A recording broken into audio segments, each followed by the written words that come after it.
Today I'm showing you step by step how to make a budget. So if you're new to budgeting or confused about budgeting or just want to improve your budget, today I'm going to walk you through how to start a budget, how to create a budget from scratch, how to do some tricks of budgeting, and all of the behind the scenes. I will have this budget linked down below if you do want to get your own version. I have it in a monthly budget, which is what I'm going to go over with you guys. I have it in a budget by paycheck version. I have a Google Sheets version, Excel, and then I also have an annual budget. So I have tons of options. Then I also have printables as well. But today we're going to do a monthly budget. So let's get to Excel. In Excel, and I'm going to show you step by step how to fill this out. This is exactly how it's going to look when you download it from my shop. And I'll have that linked for you down below in the description. It's on my shop and also on Etsy, depending on where you prefer to purchase it. So this person is going to be bringing home $750 a week, and it's going to be $3,000 that they're making every single week. Now, I do have on their actual just a dollar placement. That just will help with the formulas, just so you guys can see them as we go. So they're bringing home about $3,000 a month from their day job. This is a two-income household that they both get paid twice a month. And then they're bringing in about $200 worth of side hustle from Rover or digital products on Etsy, whatever it may be. Then we are going to skip over sinking fund transfer because that's what they would do throughout the month as they use their sinking funds. Now you're going to see me working in this budget column. This is the column that you're going to be using as you prepare your budget, as you're creating it. Then as the month goes on, you're going to be filling in the amounts in this column under the actual. Once you actually get paid, you'll put in the money. When you actually pay your rent or your internet bill or whatever it is, you're going to fill them in these spots here. That way, throughout the month, you can see what you've paid and what you haven't paid. And if it's blank, that means it hasn't gotten paid yet. And you may need to go and investigate. Maybe the card expired or whatever it may be, so that you can visually see what you still have pending to pay. So as you can see, $3,200 is what we have for income for this month. Then let's start plugging in these numbers. So their rent is $750 as well. It's about 25% of their take-home pay. Their tithe and charity, they like to do 10%, so it's going to be $320. Electric bill is $100. Cell phone bill is $75. Internet is $130. Gym is $75. Now, these are just some ideas of things that you can have. You can do your mortgage, you can do HOA, whatever you may have. And then there's some blank rows here for extras. If you have other bills that you pay every single month, you would put them here. You put the name and then the amount there as well.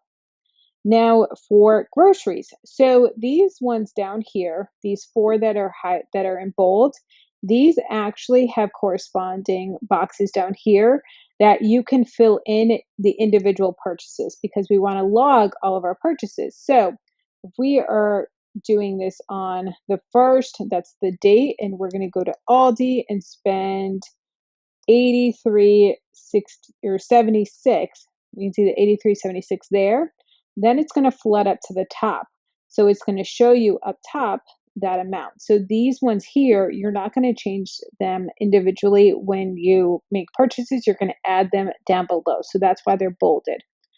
Now, I do get asked all the time of when you're making these budgets of how do you know how to put for groceries? How do you know how much to put for eating out and personal spending money? That's where spending analysis comes in. Now, I do have a full video on a spending analysis and how to use it, but here's a template that I have for you guys that I'll have linked for you down below in the description below as well. And up top, when you get this spreadsheet, is an example. So you're going to go through a full month's worth of expenses on your cards, on your receipts, everything. You can put the account here, the date, the description of what it is, where it is, and then each one you're going to put into categories. So Aldi, that goes under groceries. Chevron, that goes under gas. Walmart toiletries, that goes under household. Wendy's, eating out. Marshall's, personal spending money. Coworker baby, that goes into miscellaneous. Then you can see down here the categories. It's going to tell you how much you spent in each category. So for groceries, they spent $345. Eating out, $57.41. Personal spending 147.75, gas 140, household 126, and miscellaneous 65 for a total of $838.08. So this is going to show you how much you're spending each month in these categories. Now, how you use the spreadsheet template is you're going to do this for 3 months or 6 months. So if you do it for 3 months, then you come all the way down to the bottom. Here's going to be your average. So it's going to do the formulas for you. So you can see a 3-month average on each category. And then if you want to do it for the 6 month, it's going to give you a 6-month average as well. It's going to automatically calculate the formulas for you. So that's amazing. So this is really going to be helpful so you know how much to put for each of these categories, because it's so important to know and get accurate representations of these categories. Now, I will say when you're starting out budgeting, it's not going to be perfect. It's not going to be right on budget every single month. Don't get discouraged. That's common. It's going to take at least 3 to 6 months to get on board with budgeting, to really get your feel, really help to hone in on your spending. So don't get discouraged if it doesn't work out the first month. Trust me, it's totally okay and it's totally normal. So let's put some categories in here. So groceries, we're going to say $300. Eating out is going to be $200. Personal spending is going to be $200, and gas is going to be $200 as well.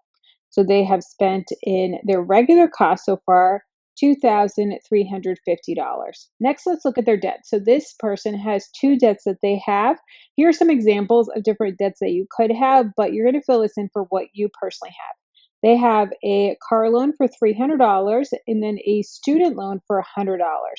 So we can actually delete these other rows here because we don't need them. And this is how you can customize the budget for you.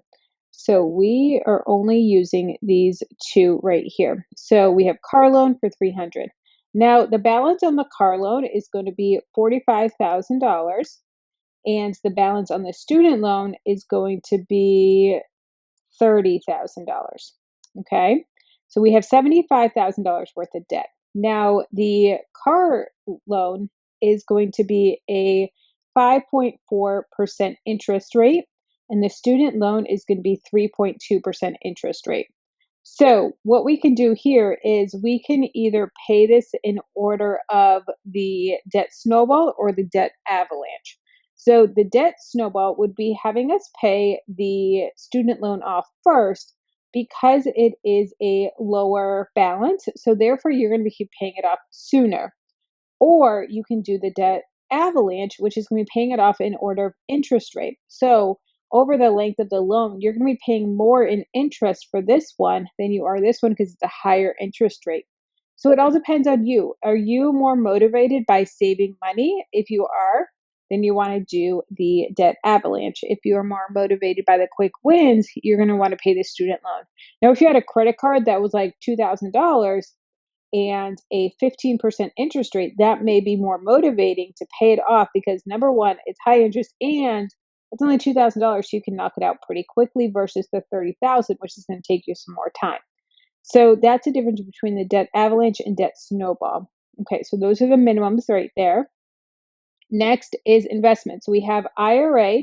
We're going to be putting $200 a month in IRA. They have a emergency fund of $3,000. I recommend having 1 month's worth of expenses for your emergency fund to start off with, not $1,000. I do not recommend $1,000. I do have a full video and blog post on why I don't recommend $1,000 to start off with, why I recommend a full month's worth of expenses. So definitely check that out. I'll have it in the description box for you.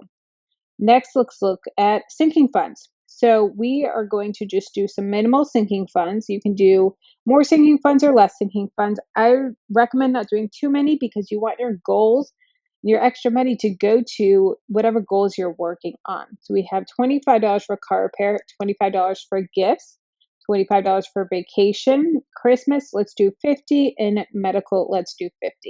So we have $3,125 that we have so far. So we have brought in a total income of $32,000. So we have to spend this money right here, this $3,125. So what do I recommend doing with this money? Well, let's see exactly how much we have left. So we're going to take the $3,200 minus $3,125. So we have $75 to work with. So what I would do for this is I would start working on the debts. So I would put this either towards the car loan or the student loan, whatever you want to do. I would do the debt avalanche if this was me. So I would do 375, and now this is $3,200. So this is at zero. So this is how you do your first budget. And then, like I said, you can take these rows away because they don't apply to you. You can take these investing ones away as well. If you were just doing your IRA, if you have other investments you want to do, you can do that as well. And then as you use your sinking funds, you're going to add them here, but that's a whole other video for sinking funds. So I'll definitely have that linked for you. But this is how you do a budget. Guys, it's really not that complicated. It is more just logging your purchases, creating it, do your spending analysis. And like I said, I'll have all those links for you down below. But this is a great visual reminder of how to budget. I do always recommend to log your purchases every couple days. So go in here, add your grocery receipts, your eating out your receipts, your personal money receipts, your gas. Do it every couple days, because if you do it every couple days, it's only going to take you 5 or 10 minutes. You do it at the end of the month, it's going to take you forever. You're going to hate it. Plus, if you are going over budget on your groceries, so you only have $300, but say you have a Aldi that is $120, a Publix that is $80, another Aldi for $79. Okay, so we're getting towards the end of the month. We only have $21 left for the last week of the month. What the heck are we going to do? We can't feed our family on that. But if you're logging your purchases every week, you can see, okay, halfway through we're getting a little over budget. We went way over the first of the month. So let's eat in the pantry. Let's do some major sales shopping and see what we can do to cut costs. So that's why it's so important to do it throughout the month so that you can see where you need to adjust. If you wait to the end of the month, it's too late and you're in trouble and you're like, oh, well, next month will be better. Then you're going to be making that mistake every single month. So don't fall into that trap. So here is the budget, and this is really how to make a basic budget. Let's keep the conversation going. If you want to know some side hustles that you can do from home to increase your income, check out this video here. And if you want to know some savings challenges that you can do to keep yourself on track for your budget and keep you motivated while you're paying off debt or saving or investing, whatever you're doing, but some savings challenges to keep you motivated, check out this video here.